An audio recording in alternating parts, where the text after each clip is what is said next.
Hello guys, അപ്പോൾ വിഷുവിന് ഞാൻ ചെയ്ത സെറ്റ് സാരി ലുക്ക് നിങ്ങൾക്കായിട്ട് റീക്രിയേറ്റ് ചെയ്ത് കാണിച്ചു തരാം. ആദ്യമായിട്ട് മോയ്സ്ചറൈസർ അപ്ലൈ ചെയ്തു. നമുക്ക് എന്തായാലും ഒരു ട്രഡീഷണൽ ലുക്കാണ് ഇവിടെ എന്തായാലും വേണ്ടത്. അപ്പോൾ അതിനായിട്ടാണ് ഞാൻ ഈ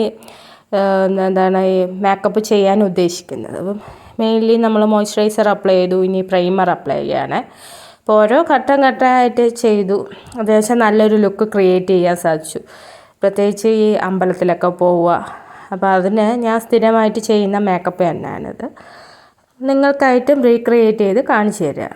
അപ്പോൾ ഇനി അടുത്തതായിട്ട് ഒരു 3-in-1 ഫൗണ്ടേഷനും കൂടെ ഞാൻ അപ്ലൈ ചെയ്ത് കൊടുക്കുകയാണ്. ഇനി അത് നന്നായിട്ട് ബ്ലെൻഡ് ചെയ്ത് കൊടുക്കുകയാണ്. ഓരോ മേക്കപ്പും നമുക്കൊരു എൻഹാൻസ് ചെയ്യിപ്പിക്കുക, അല്ലെങ്കിൽ നമുക്ക് നന്നായിട്ട് ലോങ് ലാസ്റ്റ് ചെയ്യുക എന്നുള്ള രീതിയിൽ തന്നെയാണോ ഓരോന്നും അപ്ലൈ ചെയ്ത്. അപ്പോൾ നല്ലൊരു പ്രൊഡക്റ്റ് നോക്കി തിരഞ്ഞെടുക്കുക. അടുത്തതായിട്ട് കൺസീലറും കൂടെ അപ്ലൈ ചെയ്ത് കൊടുത്ത് നന്നായിട്ട് ബ്ലെൻഡ് ചെയ്ത് കൊടുക്കുകയാണ്.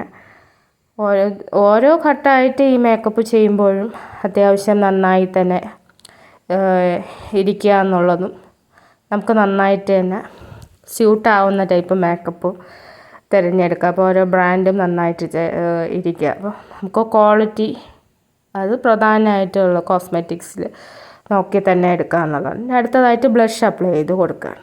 നമുക്ക് എവിടെയൊക്കെയാണോ ഹൈലൈറ്റ് ചെയ്യിക്കുന്ന ആ ഏരിയയൊക്കെ അത്യാവശ്യം ഹൈലൈറ്റ് ചെയ്ത് തന്നെ ബ്ലഷ് അപ്ലൈ ചെയ്ത് കൊടുത്ത് ബ്ലെൻഡ് ചെയ്യിപ്പിച്ച് കൊടുക്കുകയാണ്. ഇനി അടുത്ത് നമുക്ക് ഒരു നല്ലൊരു കോമ്പാക്ട് പൗഡറും കൂടെ അപ്ലൈ ചെയ്ത് കൊടുക്കേണ്ടതാണ്. അപ്പോൾ നമ്മൾ ലുക്ക് അത്യാവശ്യം നന്നായിട്ട് ക്രിയേറ്റ് ചെയ്യാനും, ഇപ്പം ഓരോ വിഷുവിന് തന്നെ ഒരു ഫോട്ടോഷൂട്ടോ ചെറിയ തോതിലൊക്കെ നമുക്ക് ചെയ്യാനാണെങ്കിൽ ഇങ്ങനെയുള്ള മേക്കപ്പ് നമുക്ക് ഉപയോഗിക്കാവുന്നതാണ്. അപ്പോൾ ഞാൻ സ്ഥിരമായിട്ട് ഉപയോഗിക്കുന്നത് ഈ ഒരു മേക്കപ്പ് തന്നെയായിരുന്നു. അങ്ങനെ ഞാൻ കോമ്പാക്ട് പൗഡറും കൂടെ, അപ്പോൾ കോമ്പാക്ട് പൗഡർ ഇപ്പം എൻ്റെ സ്കിന്നിൻ്റെ മാച്ച് ചെയ്യുന്ന അല്ലെങ്കിൽ അനുയോജ്യമായിട്ടുള്ളൊരു ഷെയ്ഡ് തന്നെയാണ് ഞാൻ തിരഞ്ഞെടുത്ത് ഉപയോഗിക്കുന്നത്. അപ്പോൾ നിങ്ങൾക്കും അതുപോലെ തന്നെ തിരഞ്ഞെടുത്ത ഓരോരുത്തർക്കും സ്കിൻ ടോൺ വ്യത്യസ്തമായിരിക്കും. അപ്പോൾ അതിനനുസരിച്ചുള്ള ഷെയ്ഡ് ഏതാണോ നമ്മൾ തിരഞ്ഞെടുത്ത് ഉപയോഗിക്കാൻ. അടുത്തതായിട്ട് കണ്ണെഴുതി കൊടുക്കുകയാണ്. അപ്പോൾ പെൻ ഐലൈനർ തന്നെയാണ് ഉപയോഗിക്കുന്നത്. അതിൽ നല്ല ലോങ് ലാസ്റ്റിംഗ് ആയിട്ട് ഞാൻ നല്ല വാലിട്ട് തന്നെ കണ്ണെഴുതുക എന്നുള്ളതാണ് ഉദ്ദേശിക്കുന്നത്. അപ്പോൾ അത് ഓൾമോസ്റ്റ് ഐലൈനർ എഴുതി കഴിഞ്ഞായിരുന്നു. ഇനി അടുത്തതായിട്ട് കാജൽ അപ്ലൈ ചെയ്ത് കൊടുക്കുകയാണ്. അതിൻ്റെ കാജൽ ഏകദേശം നമ്മൾ ലോങ് ലാസ്റ്റിംഗ് ആയിട്ടുള്ള ഒരു കാജൽ തന്നെ അപ്ലൈ ചെയ്ത് കൊടുക്കുന്നു. പണ്ടൊക്കെ ഞാൻ സ്ഥിരമായിട്ട് ഉപയോഗിക്കുന്ന കാജലൊക്കെ ആണെങ്കിൽ പെട്ടെന്ന് പടർന്നു പോകാൻ സാധ്യതയുണ്ട്. അപ്പോൾ അത് മാറ്റി ലോങ് ലാസ്റ്റിംഗ് ആയിട്ടുള്ള കാജൽ തന്നെ ഉപയോഗിക്കും. പിന്നെ ഐബ്രോ ഒന്ന് ചെറുതായിട്ട് ഷെയ്ഡ് ചെയ്ത് കൊടുക്കുന്നു, ഐബ്രോ പെൻസിൽ ഉപയോഗിച്ച് കൊടുത്ത്. അതും നാച്ചുറൽ ആയിട്ടുള്ള ലുക്ക് തന്നെ ഇരിക്കുന്നു. പിന്നെ അടുത്തതായിട്ട് ലിപ്സ്റ്റിക്ക് അപ്ലൈ ചെയ്യുന്നതിന് മുമ്പായിട്ട് ലിപ് ലൈനർ എഴുതി കൊടുക്കുന്നുണ്ടായിരുന്നു.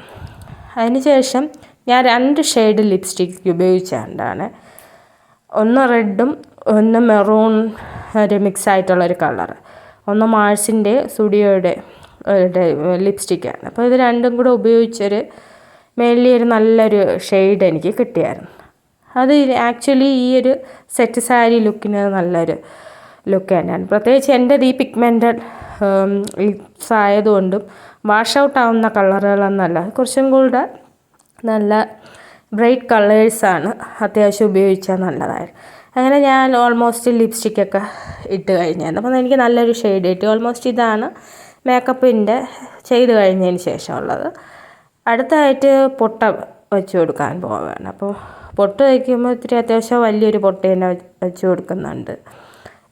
പ്രത്യേകിച്ച് ഈ ഒരു സെറ്റ് സാരി ലുക്കിന് ഞാൻ ഈ വലിയൊരു പൊട്ട് തന്നെയാണ് വെച്ച് കൊടുക്കുക. പ്രത്യേകിച്ച് ഇങ്ങനെയുള്ള ഒരു പാർട്ടി അതിലൊക്കെ പോകുമ്പോൾ അത്യാവശ്യം ഒരു വലിയ പൊട്ട് വെച്ച് കൊടുക്കാറാണ് പതിവ്. അതിനുശേഷം ഞാൻ ഈ കണിക്കൊന്ന പ്രിൻ്റ് വരുന്ന സെറ്റ് സാരിയാണ് ഉടുക്കാൻ പോകുന്നത്. അതിൽ കൂടെ ഈ മെറൂൺ കളർ ബ്ലൗസും കൂടെ ചേർത്ത് പെയർ ചെയ്യുന്നു. ഓൾമോസ്റ്റ് ഞാൻ സാരിയൊക്കെ ഉടുത്ത് വന്നായിരുന്നു. ഇനി അടുത്ത് നമുക്ക് ജ്വല്ലറി ഇടണം. നമ്മൾ ഏതാണോ നമ്മളെ കയ്യിലുള്ള ആ ജ്വല്ലറി, ഇപ്പോൾ എൻ്റെ കയ്യിൽ ജിമിക്ക ഉണ്ടായിരുന്നു. അപ്പോൾ ജിമിക്ക ഞാൻ ഇടാറ്. പ്രത്യേകിച്ച് ഈ ഒരു സെറ്റ് സാരി ലുക്കിൻ്റെ കൂടെ ജിമിക്കിയാണ് ഏറ്റവും കൂടുതൽ നന്നായിട്ട് പോകുന്നത്. അപ്പോൾ അതിട്ടു. ഇനി അടുത്ത വള ഇട്ട് കൊടുത്തു. ഇനി അടുത്ത മാലയും കൂടെ ഇട്ട് കൊടുക്കാൻ.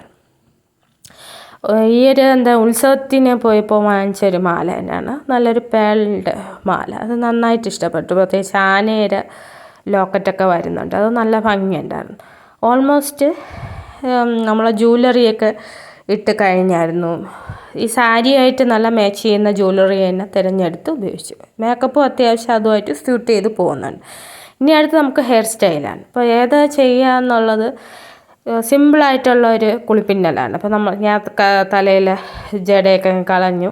അപ്പോൾ മുടിയൊക്കെ നല്ല ഒതുക്കി വെച്ചായിരുന്നു. അപ്പോൾ രാവിലെ തന്നെ ഷാമ്പൂ ഒക്കെ ഇട്ട മുടി ആയതുകൊണ്ട് അത്യാവശ്യം നന്നായിട്ട് അഴിച്ചിട്ടാൽ നല്ല ഭംഗിയായിരിക്കും കണ്ടിട്ട്. അപ്പോൾ രാവിലെ തന്നെ ഏകദേശം കുളിയൊക്കെ കഴിഞ്ഞപ്പോൾ നമുക്ക് മുടി അത്യാവശ്യം ഉണങ്ങിയൊക്കെ കഴിഞ്ഞിട്ടുള്ളതാണ്. അങ്ങനെ ശേഷം കുളിപ്പിന്നലൊക്കെ ചെയ്താണ് ഏകദേശം ഒരുങ്ങി. അപ്പോൾ നമ്മളെ ലുക്ക് ഏകദേശം കംപ്ലീറ്റ് ആവാറായി. അപ്പോൾ നിങ്ങൾക്ക് ഏതായാലും ഈ ഒരു ലുക്ക് ഇഷ്ടമാവും എന്ന് പ്രതീക്ഷിച്ചുള്ളൂ. അപ്പോൾ ഓൾമോസ്റ്റ് ഇതാണ് എൻ്റെ ലുക്ക്. എനിക്ക് ഈ ഒരു ലുക്ക് വളരെ ഇഷ്ടമായി. അപ്പോൾ ഫോട്ടോസൊക്കെ ഞാൻ ഒരുപാട് എടുത്തായിരുന്നു, വീഡിയോസ്. അപ്പോൾ ഓൾമോസ്റ്റ് ഡൺ. അപ്പോൾ താങ്ക് യു ആൾ.